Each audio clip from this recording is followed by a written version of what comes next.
নমস্কার বন্ধুরা, আমার এভরিডে স্পেশাল চ্যানেলে আপনাদেরকে স্বাগত জানাই। আশা করি সকলে ভালো আছেন। আজকে আমি বাড়িতে বানিয়ে ফেলবো টমেটো কেচাপ। শীতকালে যেরকম টমেটো চাটনি ছাড়া আমাদের খাওয়াটাই অসম্পূর্ণ থেকে যায়, কিন্তু টমেটো সস কিন্তু আমাদের 12 মাসের সঙ্গী। এখন বাজারে সেই শীতের সময়ে লাল টুকটুকে টমেটোর কোনো অভাব নেই। এই টমেটো দিয়ে কোনো রকম কেমিক্যাল প্রিজারভেটিভ ছাড়া আমরা কিভাবে বানাবো আর কিভাবে সারা বছর সংরক্ষণ করে রাখবো সেটা আজকে শিখে নেব। প্রথমেই আমি একটা প্রেসার কুকার নিয়ে নিয়েছি, আর প্রেসার কুকারের মধ্যে আমি 1 কেজি টমেটো বড় বড় করে কেটে রেখেছিলাম, 1 কেজি পরিমাণ টমেটো দিয়ে দিচ্ছি। তার সাথে আমি 250 থেকে 300 গ্রাম লাল লঙ্কা, আপনারা শুকনো লঙ্কাও ব্যবহার করতে পারেন, আমি পাকা লঙ্কা দিয়েছি। 400 গ্রাম পেঁয়াজ কুচি দিয়ে দিয়েছি, আর তার সাথে 15 থেকে 20টা রসুন কোয়া ছাড়িয়ে নিয়েছিলাম, সেটা দিয়ে দিচ্ছি। নিরামিষ সস তৈরি করতে চাইলে পেঁয়াজ রসুনটা অবশ্যই স্কিপ করে যাবেন। এবার আমি দিয়ে দেবো 50 গ্রাম কালো সর্ষে। এক্ষেত্রে মাপগুলো খুব গুরুত্বপূর্ণ, ভালোভাবে মাপগুলো লক্ষ্য করে তারপরে তৈরি করলে ঠিকঠাক স্বাদটা আসবে। এবার আমি দিয়ে দিচ্ছি দারচিনি, লবঙ্গ আর গোলমরিচ। লবণ দিচ্ছি, লবণের পরিমাণটা একটু বেশিই রাখবো। আর আমি এখন এই প্রেসার কুকারে এই সমস্ত উপকরণকে সিদ্ধ করার জন্য কোনো রকম জল কিন্তু ব্যবহার করব না। লবণটা দিয়ে দেওয়ার পরে সমস্ত উপকরণগুলোকে আমি একটা খুন্তির সাহায্যে ভালো করে মিশিয়ে দেব। টমেটো দিয়ে পেঁয়াজ দিয়ে যতটা পরিমাণ জল বেরোবে তা দিয়ে সমস্ত উপকরণই ভালো মতো সিদ্ধ হয়ে যাবে। তো প্রেসার কুকারের মুখটা বন্ধ করে আমি এটাকে 8 থেকে 10টা সিটি দিয়ে নিচ্ছি। যদিও টমেটো খুব অল্প সময় সিদ্ধ হয়, কিন্তু বাকি মশলাগুলো সিদ্ধ যাতে ভালো মতো হয় সেই জন্য একটু বেশিক্ষণ ধরে সেদ্ধ করতে হবে। সিদ্ধ হয়ে গেছে, ঠান্ডা করে নিয়ে আমি ঢাকনাটা খুলেছি। দেখুন খুব সুন্দরভাবে সব কিছুই বেশ গলে গিয়েছে। এবার একটা ডাল কাটা দিয়ে আমি এই উপকরণগুলোকে একটু মিশিয়ে নেব। আমি মিক্সিং জারে খুব ভালো মতো টমেটোগুলো ঠান্ডা হয়ে যাওয়ার পরে পেস্ট করে নেব। যদি আপনাদের কাছে মিক্সিং জার না থাকে তাহলে আপনারা কিন্তু ডালঘাটা দিয়ে একটু ঘেটে নিতে পারবেন, শিলপাটায় বাটার দরকার পড়বে না। একটা স্ট্রেনারের মধ্যে মিক্সি থেকে টমেটোর পেস্টটা ঢেলে নিচ্ছি। স্ট্রেনার যদি বাড়িতে বড় না থাকে তাহলে পরিষ্কার সাদা কাপড়ে আপনারা এটা ছেঁকে নিতে পারেন। একটা বড় হাতার সাহায্যে স্ট্রেনারে ঘষে আমরা সমস্ত পাল্পটাকে বার করে নিয়েছি, যাতে টমেটোর খোসা বা কোনো গোটা মশলাগুলোর ছিবড়ে বা কোনো অংশ যাতে না আসে, এবং খুব মসৃণটা তৈরি হয়েছে। এবার সসটা তৈরি করার জন্য আমি একটা কড়াই নিয়েছি, কড়াইয়ে ঢেলে নিলাম। আর আমি কিছুটা তেঁতুল জলে ভিজিয়ে রেখেছিলাম 5-6 ঘন্টা।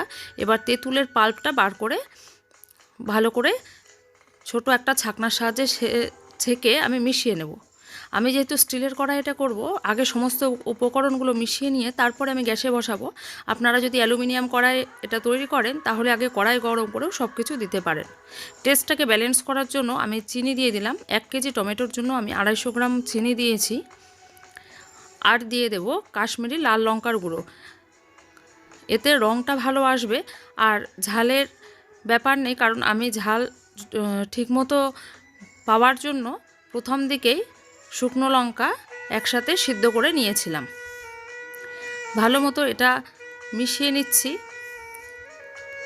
দেখুন এখন কিন্তু রঙটা ভালো মতো বোঝা যাবে না, কিন্তু যত গরম হবে আর তৈরি হয়ে যাবে আমাদের সসটা, শেষের দিকে দেখবেন কেনা সসের থেকে রঙটা অনেক বেশি ভালো হবে, আর তফাৎটাও বুঝতে পারবেন না, রঙটা একই রকমই হবে।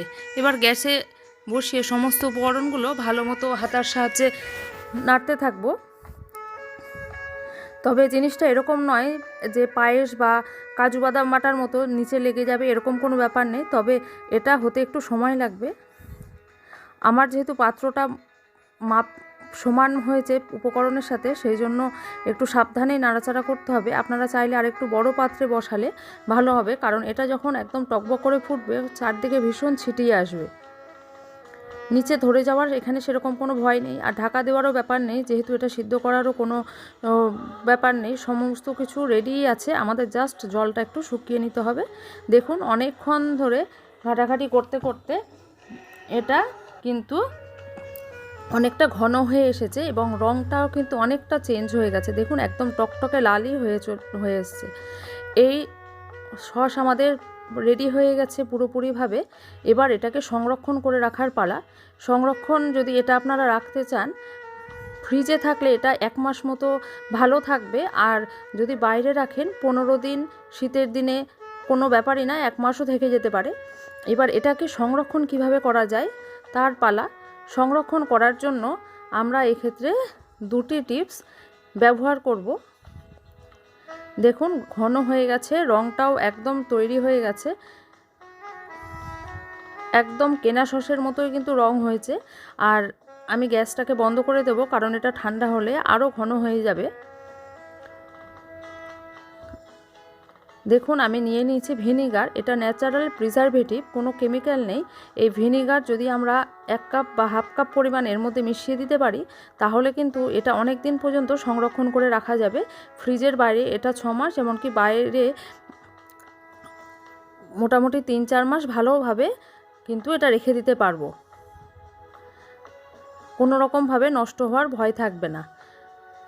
আর যদি এটা না দিতে চান বা বাড়িতে যদি ভিনিগার না থাকে, তাহলেও এটা আপনারা সংরক্ষণ করতে পারবেন। তার জন্য একটা উপায় রয়েছে, সেটা হচ্ছে বাজারে যে সসগুলো কিনতে পাওয়া যায়, আমাদের বাড়িতে কম বেশি এই সস থাকেই।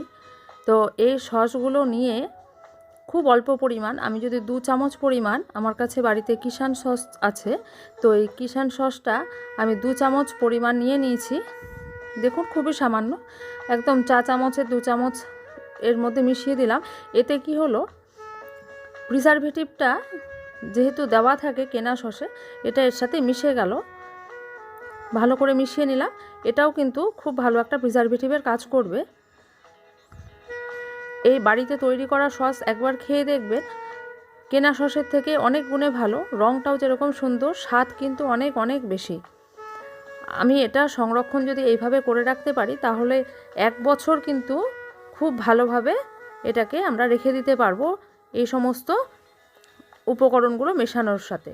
এবার এটাকে সংরক্ষণ করার জন্য আরেকটা গুরুত্বপূর্ণ বিষয় হলো, যে পাত্রের আমরা রাখবো, পাত্রটা আমাদের কাঁচের বা স্টিলের নিতে হবে। কাঁচের কন্টেনার হলে সবথেকে ভালো হয়, কিন্তু কাঁচের কন্টেনারের মধ্যে লক্ষ্য রাখতে হবে কোনো যেন জল না থাকে, এবং এটাকে ভালো মতো শুকিয়ে নিতে হবে কাঁচের পাত্রটাকে।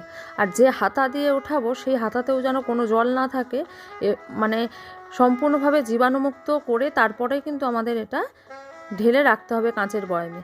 এই সসকে আমরা 1 বছর পর্যন্ত খুব ভালোভাবে রেখে দিতে পারবো, একদমই নষ্ট হবে না। দেখুন রঙটা একদম টকটকে লাল হয়েছে।